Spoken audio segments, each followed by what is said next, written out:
दोस्तों नमस्कार। इस बार हमारी सरकार जो है वो नारा लगा रही है कि इस बार 400 पार। वो बात अलग है कि वो 400 पार का क्या नारा लगा रही है, क्योंकि जहाँ पे सिलेंडर 1000 के पार हो चुका है, जहाँ पे पेट्रोल 100 के पार हो चुका है, वहाँ पे 400 पार वो क्या करेंगे अभी कुछ नहीं कहा जा सकता। क्योंकि अगर वो बात करते हैं कि हमारी सीटें आ जाएंगी जो इलेक्शन चल रहे हैं, तो उसमें 400 पार आना वो एक हास्यास्पद बन जाता है। क्योंकि जहाँ पर देश में इतना कुछ हो रहा है, वहाँ पर हमारे प्रधानमंत्री मोदी जी जो है, माननीय प्रधानमंत्री मोदी जी हैं, वो हमेशा चुप्पी साध लेते हैं। चाहे वो मणिपुर का कार्य हो कि जहाँ पर लड़कियों को नग्न अवस्था में उनके साथ अश्लीलता करते हुए सरे बाजार उनको दौड़ाया गया, उनके साथ अश्लील हरकतें की गई और 78 दिन तक हमारे माननीय प्रधानमंत्री मोदी, जिनकी आंखों से एक आंसू नहीं टपका, एक शब्द नहीं फूटा, उनके मुंह पे ताले पड़ गए थे, मुंह में दही जम गई थी, तो वो जो थे कह रहे हैं कि 400 पार जो वो कह रहे हैं, तो ये हास्यास्पद बन जाता है और इस पे गुस्सा भी आता है। एक लड़की होने के नाते मुझे लगता है कि अगर हमारे देश में अगर किसी महिला की इज्जत नहीं है तो उस प्रधानमंत्री को शर्म से डूब के मर जाना चाहिए। खैर, बहुत सारे ऐसे वाक़ये हो चुके हैं कि जिसमें जब पार्टीशन हुआ था 1947 में, तो तब भारत आज़ाद हुआ था, लेकिन अगर तब भारत आज़ाद ना होता, जो लोगों ने कुर्बानियाँ दी हैं, सुभाष चंद्र बोस हों या राजगुरु हों या भगत सिंह हों, चंद्रशेखर आज़ाद हों, कितने ही लोगों ने अपनी कुर्बानियाँ दी हैं इस देश को आज़ाद करवाने के लिए। फांसी पे चढ़ गए, हंसते हंसते झूल गए। लेकिन अगर कोई कहता है कि हम आज भी गुलाम हैं, तो ये बड़ी शर्मिंदगी की बात है। और ख़ास करके अगर देश का प्रधानमंत्री ये बात बोलता है कि हमें जो आज़ादी है हम अभी भी गुलाम हैं और ऐसा हो गया वैसा हो गया। अरे यार, आप क्या कह रहे हो? आप एक जिम्मेदाराना कुर्सी पे बैठे हो, एक जगह पे आप बैठे हो जहाँ पे आपको दुनिया देखती है, देश की जनता आपके लिए, आपकी प्रजा के समान होती है, लेकिन आप उसको इस तरीके से कैसे आप बोल सकते हो कि आपको जो आज़ादी है वो अभी मिली ही नहीं थी, 2014 में हम आए हैं तो आज़ादी मिलेगी। क्योंकि उनकी ये एक तथाकथित नेता जो है वो अपने आप को कहती हैं, जो आजकल इलेक्शन भी लड़ रही हैं, वो कहती हैं कि हमें तो आज़ादी जो है वो मिली थी 2014 में। तो ये भी एक बड़ी शर्मनाक बात है कि जितने लोगों ने कुर्बानियाँ दी, आपने उन सबको नकार दिया। खैर, वो अनपढ़ हो सकती है, पढ़ी लिखी अनपढ़ हो सकती है, वो एक्टिंग कर सकती है, आगे चलने के लिए कुछ भी कर सकती है, नाम आप जानते ही हैं, कंगना रनावत। लेकिन उसके बाद अगर हम बात करें कि हमारे नेता जो ऑलरेडी नेतागिरी कर रहे थे, चाहे हज़ारों करोड़ों के घोटाले किए हैं, चाहे किसी भी सरकार में रहे हों, कांग्रेस में रहते अगर 70,000 का घोटाला करने के बाद बीजेपी में आके वो शरीफ हो गए हैं, तो ये खैर एक अलग मसला है, ये मोदी जी का मसला है। क्योंकि मोदी जी हमारे जो हैं, उनके लिए पूरा देश जो है वो भ्रष्टाचारी है, अगर वो बीजेपी में नहीं है तो। आम जनता में भी जो कार्यकर्ता भी हैं, आम जनता है, अगर वो बीजेपी में है तो बहुत अच्छा है, अगर वो बीजेपी में नहीं है तो ये जो है वो उनकी प्रॉब्लम है, जनता की प्रॉब्लम है। क्योंकि तब कोई कार्य नहीं होंगे उनके, जनता को लाइनों में ही लगा के रखा जाएगा और बिजी भी रखा जाएगा। क्योंकि आपने पिछले कई सालों में देखा ही है, चाहे कोरोना काल में रहा है कि ताली थाली बजाओ, दिए जलाओ, उसके बाद नोटबंदी कर दो, उससे पहले नोटबंदी कर दो, फिर कभी लाइनों में लगाओ, तो ये जो चीज़ें हैं वो चलती रहती हैं। लेकिन अभी जो नारा वो दे रहे हैं कि 400 पार का नारा, ये मुझे दर्द भी होता है सुन के, दुख भी होता है सुन के और हंसी भी आती है।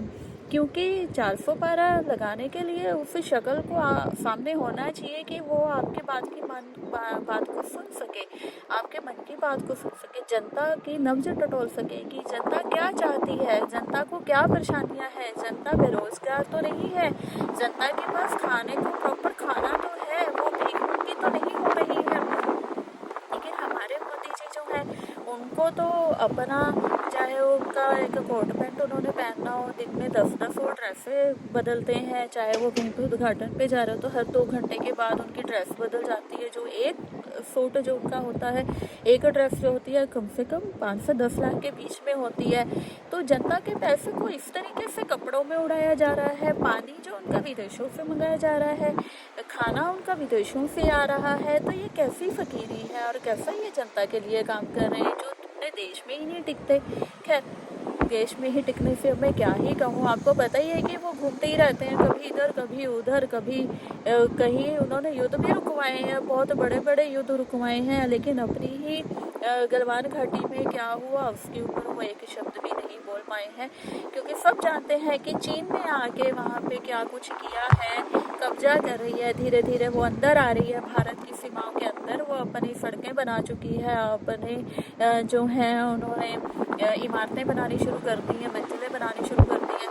लेकिन जो हमारी सरकार है, हमारे मोदी जी है, वो चीन का च भी नहीं बोल सकते हैं। खैर, ये बड़ी शर्मनाक बात है कि हम ऐसे देश में रहते हैं कि जहाँ पे हमें अपने प्रधानमंत्री पर ही शर्मिंदा होना पड़ता है, क्योंकि उनको कोई पढ़ाई लिखाई का सवाल पूछ लेता है ना, तो वो ऐसे ऐसी बातें करते हैं, मैं तो ऐसा था, मैं तो वैसा था, मैं मगरमच्छ पढ़ लेकर आता था।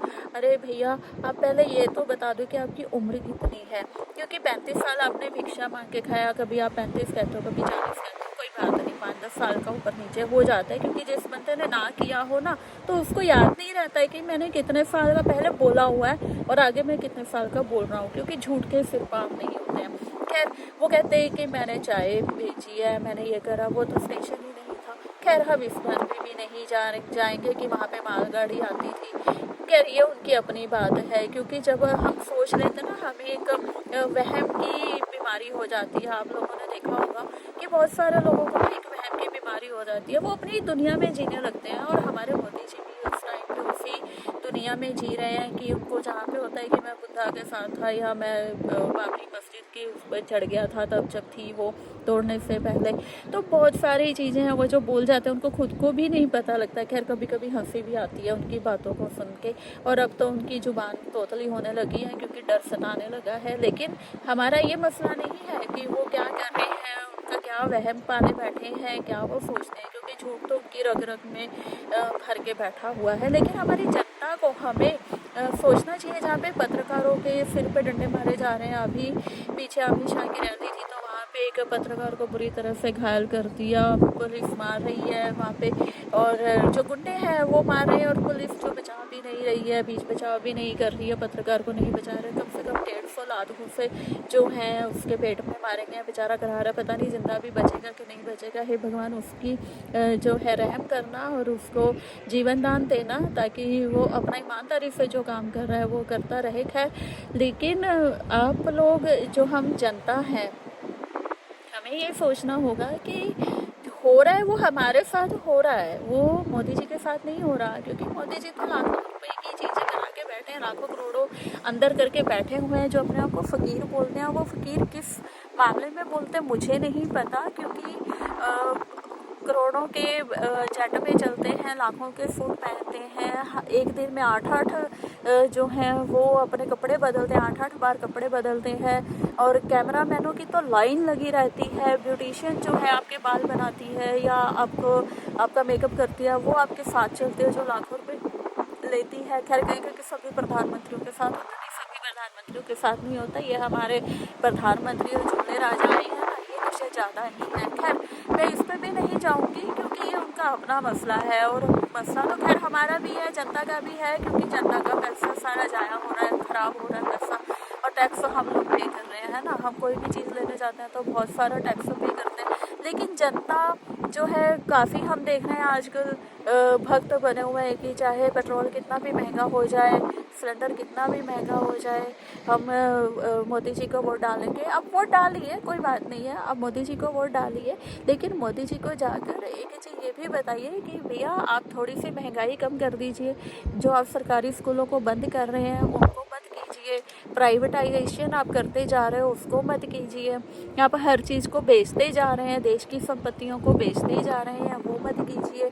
आपने बनाया क्या है, इसके ऊपर कोई सवाल पूछ सके, ऐसा नहीं हो सकता। होगा। आप करिए, आप भगवान की भी भक्ति करते हैं, आप उनसे भी तो सवाल पूछते हैं कि हे भगवान हमारे साथ, हम आपको इतना प्यार करते हैं, हम आपकी दिन रात पूजा करते हैं, लेकिन आप हमारे साथ ऐसा व्यवहार क्यों कर रहे हैं, या हमारी किस्मत को बदल क्यों नहीं रहे हैं कि हम इसी जिल्लत भरी ज़िंदगी में जी रहे हैं। हमारे पास पैसा नहीं है, हमारे पास काफ़ी ऐसी चीज़ें हो रही हैं, हमें गरीबी से हम बाहर नहीं निकल पा रहे हैं, कर्जे से बाहर नहीं निकल पा रहे हैं। भगवान को भी तो ये बात बोलते हो ना, जिसकी आप पूजा आराधना करते हो। तो अगर आप भक्त हो, मोदी जी के भक्त हो, तो वो आपके आराध्य हैं, तो आप उनसे भी ये क्वेश्चन कीजिए कि हे प्रभु, आप सब कुछ ठीक कर रहे हो, हम आपके भक्त भी हैं, लेकिन बेरोज़गारी क्यों बढ़ा रहे हो, उसके ऊपर कोई काम क्यों नहीं कर रहे हो। जो अस्पताल हैं उनके ऊपर काम क्यों नहीं किया जा रहा है। अगर हम करनाल की ही बात करें तो करनाल में भी आप देखेंगे कल्पना चावला हॉस्पिटल है। अगर आप इमरजेंसी में भी जाओगे तो इमरजेंसी में तो फिर भी आपकी सुनवाई हो जाती है, चाहे बेड कम लगे हैं, लेकिन फिर भी वहाँ का जो स्टाफ है बहुत अच्छा है, वो कोऑपरेट करता है। लेकिन डॉक्टर चलो कम ही आते हैं वहाँ पे, वो फ़ोन पे ही सारा आगे बता देते हैं कि आप ये कर लो, ऐसे कर लो, वैसे कर लो। खैर वो एक अलग बात है।